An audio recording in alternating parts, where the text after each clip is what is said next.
نحمد و نصلی علی رسولہ الکریم اما بعد فاعوذ باللہ من الشیطان الرجیم بسم اللہ الرحمن الرحیم یوصیکم اللہ فی اولادکم للذکر مثل حظ الانثیین فإن كنا نساء فوق اثنتين فلهن ثلث ما ترك وإن كانت واحدة فلها النصف ولأبويه لكل واحد منهما السدس مما ترك وإن كان له ولد فإن لم يكن له ولد وورثه أبواه فلأمه الثلث فإن كان له إخوة فلأمه السدس من بعد وصية يوصي بها أو دين آباؤكم وأبناؤكم لا تدرون أيهم أكبر لكم نفعا فريضة من الله إن الله كان عليما حكيما آمنت بالله صدق الله العظيم وبلغنا رسوله النبي الكريم فقد قال الله تبارك وتعالى في شان حبيبه مخبرا وعاملا ما كان محمد أبا أحد من رجالكم ولكن رسول الله وخاتم النبيين وكان الله بكل شيء عليما إن الله وملائكته يصلون على النبي يا أيها الذين آمنوا صلوا عليه وسلموا تسليما اللهم صل على سيدنا ومولانا محمد وعلى آل سيدنا ومولانا محمد وأصحاب سيدنا ومولانا محمد وبارك وسلم عليه الصلاة والسلام عليك يا سيدي يا رسول الله الصلاة والسلام عليك يا سيدي يا حبيب الله الصلاة والسلام عليك يا سيدي يا رحمة للعالمين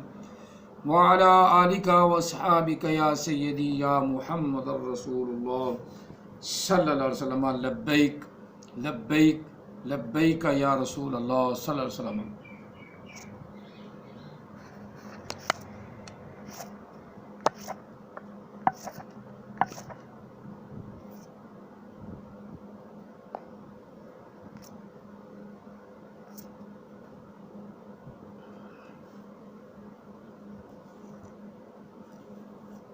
سلسلہ وار درس پاک جو ترتیب وار چل رہا ہے، آج ہم نے سورہ نساء کی آیہ نمبر 11 صرف ایک ہی آیہ پڑھی ہے. دعا ہے اللہ تعالی ہم سب کو قرآن پاک سمجھنے اور اس پر عمل پیرا ہونے کی توفیق عطا فرمائے. آج کی آیہ مقدسہ میں وراثت کے مسائل ہیں، اور اگلی آیت، یہ دونوں آیات مقدسہ 11 اور 12 دونوں آیات مقدسات وراثت پہ اللہ تعالیٰ نے جو حکم فرمایا ہے کہ وراثت کس طرح تقسیم کرنی ہے، کیسے دینی ہے، یہ وراثت کے مسائل ہیں. اللہ تعالیٰ ہم سب کو ان مسائل کو سمجھنے کی توفیق عطا فرمائے. اور علماء کرام اکثر کہتے ہیں کہ وراثت کے مسائل آدھا دین ہے. جو اس آدمی کو اچھی طرح وراثت کے مسائل آ گئے نا، اسے آدھے دین کی سمجھ آ گئی. اللہ ہمیں سمجھنے کی توفیق عطا فرمائے. اور مجھے بھی لوگ خیر احمد عیسیٰ والے وہ مشورے دیتے ہیں کہ آپ علم سیکھو. پتہ نہیں وہ کیسا علم احمد عیسیٰ ان کو پڑھاتا ہے. باقی کم علمی تو ہر آدمی میں پائی جاتی، کوئی نہ کوئی اس سے کمی کوتاہی غلطی ہوتی ہے. لیکن میں یہ دعوے سے کہہ رہا ہوں، پکی بات کہہ رہا ہوں کہ احمد عیسیٰ سے زیادہ میرے پاس علم ہے. احمد عیسیٰ سے زیادہ میرے پاس علم ہے. اب دیکھیں یہ اس نے مالک یوم الدین، دوبارہ وہ سن لو، ویڈیو چل رہی ہے اس کی. ڈاؤن لوڈ ہو چکی ہے، وائرل ہو چکی ہے، مالک یوم الدین، تو اس کے آخر میں جو نون ہے نا، نون کے مراد ہم ہو گئے، یعنی اسے نون متکلم کا بنا دیا، دین کا نون رہنے ہی نہیں دیا، دی جو ہے اس سے مقررہ مدت وہ مقرر ہوگی، جو نون جو ہے اس سے مراد ہم ہے، ہر نون کو یہ اپنی طرف منسوب کر لیتا ہے، ہم ہیں، جو قرآن پاک کے اسلوب کے خلاف، گرامر کے خلاف، لغت کے خلاف، تمام لغات کے خلاف، اور اس کا تو ایسا ترجمہ بن ہی نہیں سکتا، وہ بنا دیتا ہے، یہ ہے اس کا علم، جو منہ سے بھی نکلتا ہے اور پیچھے سے بھی نکل جاتا ہے پھس ہو کے، کسی لغت میں نہ ہونا تو پیچھے سے نکلنا ہے نا، ایک تو خود بنایا، دوسرا پیچھے سے نکل گیا، ایک ہوتا ہے لغت اور گرامر کے مطابق علم، دین لفظ اکٹھا ہے، مالک یوم الدین، اور دین کا معنی حساب کتاب ہی ہوتا ہے، حساب کتاب کا دن، دین کا معنی قرض ہوتا ہے، دین ہوتا ہے نہیں، زبر اوپر لگا دے دال کے، اس کا معنی دین، دین کا معنی قرض، اور جب دین ہو گیا تو دین کا معنی حساب، دین کو دین اس لیے کہا جاتا ہے نا کہ جو کچھ کرو گے اس کا حساب کتاب بھی دو گے، دین لفظ جو لفظ دین ہے نا، یہ اس کا معنی لغوی حساب کتاب کرنا ہے، اور دین کا معنی قرض ہوتا ہے، اور دی کا معنی آمد اسم جو کیا، دی کا دال جو ہے نا، دال تو اس کے ساتھ یا جو ملی نا، تو اس کا معنی ہو گیا مقررہ ہوگی، مقررہ حد ہوگی، فلان ہے فلان ہے، یعنی وہ جو اللہ نے اور اللہ کے رسول نے اس کا مفہوم اور ترجمہ بتایا نا، وہ احمد عیسیٰ نے کیا ہی نہیں، پتہ ہو تو کرے، ہے تو جہل، نرا جہل، اجڑ جہل، اور اس کے ماننے والے مجھے کہتے ہیں علم سیکھو، علم تو میں سیکھا ہوا ہوں، لیکن جو احمد عیسیٰ علم بتاتا ہے نا، وہ میں نہیں سیکھا، تو نہ میں نے سیکھنا ہے، نہ کوئی مجھے سیکھنے کی غرض ہے، ایسے جہل سے اللہ تعالیٰ محفوظ فرمائے۔ اور دین کا آگے نون جو ہے نا، دنیا کائنات میں کوئی بھی گرامر کا بڑے سے بڑا ماہر اسے متکلم کا نون نہیں بنا سکتا جس کا معنی ہو جائے ہم، وہ احمد عیسیٰ بنا سکتا بس، کیونکہ اس کے باپ کی قبر سے نا نئی نئی گرامر نکلتی ہے، اور محمد کے فلٹر سے اور آ جاتی ہے، جس جگہ دو فلٹر لگے ہوں، ایک نذیر کا ایک محمد کا، تو درمیان میں حرام زادہ بننا ہے نا، حرام زادے کی نئی نسل، نیا ترجمہ، نئی بات، یہاں بھی وراثت کے مسائل میں اللہ تعالیٰ ہمیں سمجھ عطا فرمائے۔ احمد عیسیٰ نے کچھ اور ترجمے کیے ہیں، اپنی مرضی سے ترجمے کرتا ہے، اپنی مرضی سے تفسیر بیان کرتا ہے، چلو جو یہاں اللہ تعالیٰ نے ہمیں بیان کیا، ہمیں اس سے غرض ہونی چاہیے، سمجھنے کی اللہ توفیق عطا فرمائے۔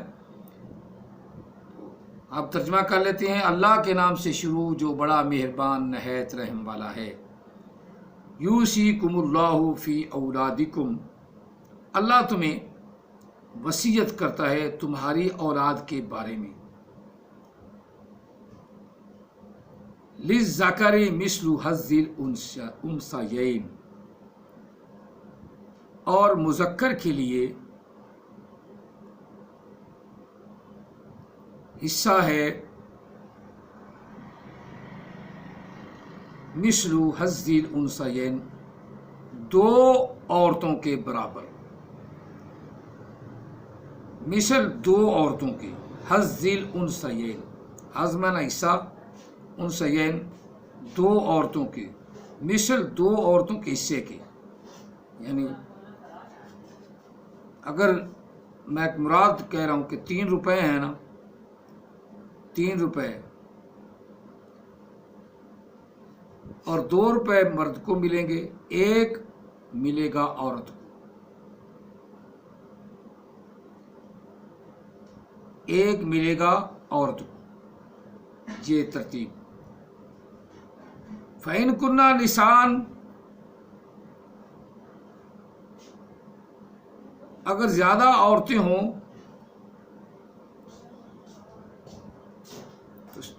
یا صرف لڑکی ہوں، یعنی 2 یا 2 سے زیادہ ہوں، تو کل ترکے میں ان کا 2/3 ہے، یعنی ان کے مال کے 3 حصے کیے جائیں گے، 2 حصے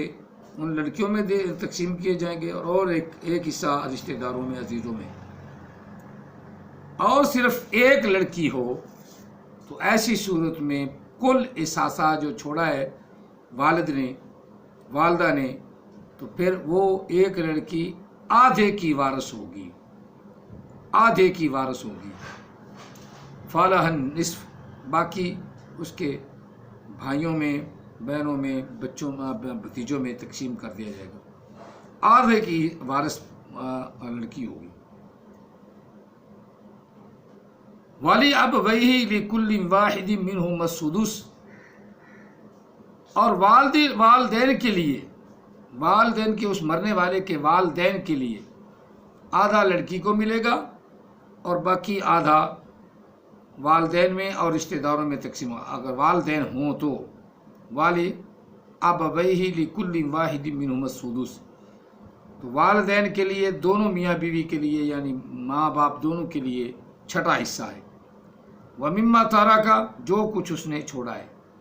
إِن كَانَ لَهُ وَلَدٌ، اگر ہو اس کا بیٹا، فَإِن لَّمْ يَكُن لَّهُ وَلَدٌ، اگر بیٹا ہو تو پھر 6واں حصہ ملے گا جو اس نے چھوڑا ہے، اگر بیٹا ہو۔ فَإِن لَّمْ يَكُن، اگر بیٹا نہ ہو، وَوَارِثُهُ أَبَوَاهُ، پر اس کے وارث اس کے ماں باپ ہیں، اور اس کی ماں کے لیے فَلِأُمِّهِ الثُّلُثُ، 3واں حصہ ہے۔ فَإِن كَانَ لَهُ إِخْوَةٌ، اور اگر اس کے بھائی ہوں، فَلِأُمِّهِ السُّدُسُ، تو اس کی والدہ کے لیے 6واں حصہ ہے۔ من بعد وصیت جو اس کی ہے وہ پوری کرنے کے بعد، یا یوسی بہا او دین، وصیت کے علاوہ اگر اس کے اوپر قرض ہے تو پہلے قرض دیا جائے گا، باقی جو ترکہ بچے گا اس سے یہ تقسیم کا عمل آئے گا۔ آباؤکم و ابناؤکم لا تدرون ایہم اقرب لکم نفعا،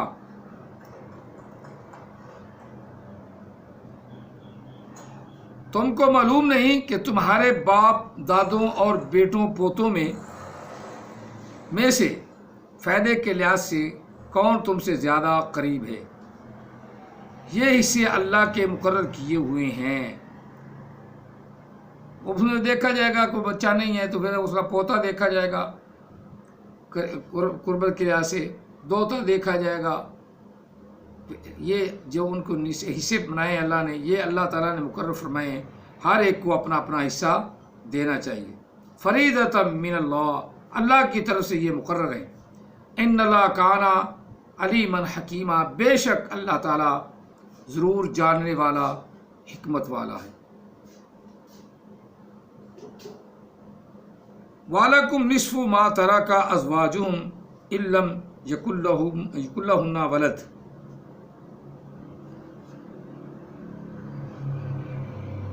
اور خامد کے لیے نصف ہے جو اس کی بیوی نے چھوڑا ہو، اگر اس کی بیوی کا بیٹا نہ ہو تو، بیٹا ہو تو پھر اسے 6واں ملے گا۔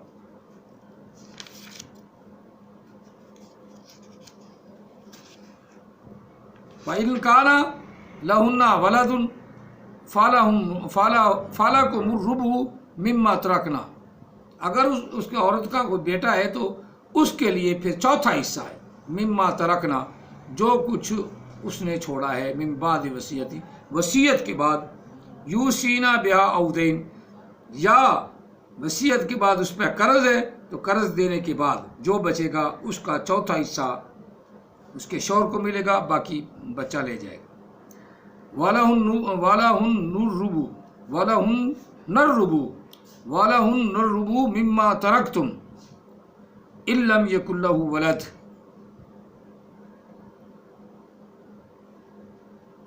اور اس عورت کے لیے چوتھا حصہ ہے جو کچھ چھوڑا،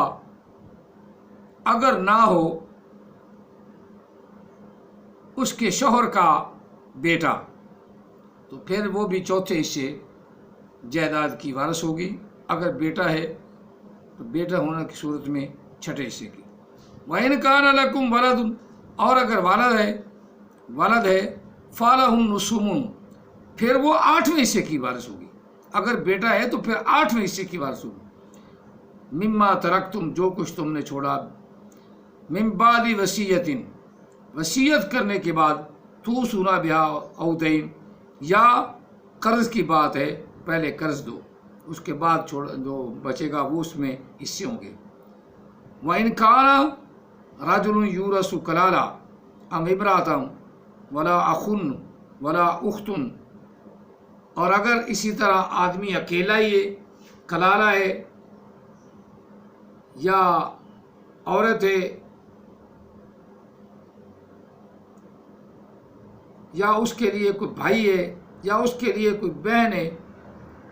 فَلِكُلِّ وَاحِدٍ مِّنْهُمَا السُّدُسُ، پھر ہر ایک کے لیے چھٹا حصہ ہے، ہر ایک کے لیے چھٹا حصہ ہے۔ فَإِنْ كَانُوا أَكْثَرَ مِنْ ذَلِكَ فَلَهُمْ شُرَكَاءُ، اور ایک سے زیادہ وارث ہوں تو سب 1/3 میں سے شریک ہوں گے، یہ حصے بھی بعد ادائے وصیت اور قرض کے ہوں گے۔ وصیتی یوسی بہا او دین، وصیت اور قرض کے بعد دیے جائیں گے۔ اور تقسیم کے وقت کسی کو کوئی نقصان نہ پہنچایا جائے۔ غیر مدار وصیت من اللہ واللہ علیم حلیم، وصیت کے وقت ڈنڈی نہ ماری جائے، یہ بابا اچھا وہ چھوڑ گیا ہے پلنگ بیڈ، وہ میں نے لینا ہے، فلاں کرنا ہے، ڈھینگ کرنا ہے، تو اس طرح نہ کیا جائے۔ وصیت من اللہ، اللہ تعالیٰ تمہیں حکم کرتا ہے، مقرر کرتا ہے۔ واللہ علیم حلیم، اور اللہ تعالیٰ علم والا، حلم والا ہے۔ بہرحال 2 آیات مقدسات ہو گئی ہیں، ٹائم تھا اس لیے اللہ تعالیٰ ہم سب کو صحیح ایک دوسرے کے ساتھ انصاف سے پیش آنے کی توفیق عطا فرمائے، اور جو کوئی ہمارے دوست احباب دنیا سے رخصت ہوں تو ان کے والدین یا ان کے بچے، ان کے ساتھ پورا انصاف کرنے کی توفیق عطا فرمائے، اور ان کو پورا حصہ بھی دیا جانے کی توفیق عطا فرمائے۔ آمین ثم آمین۔ جزاکم اللہ تعالیٰ فی الدارین واصل جزاء، وما علینا الا البلاغ المبین۔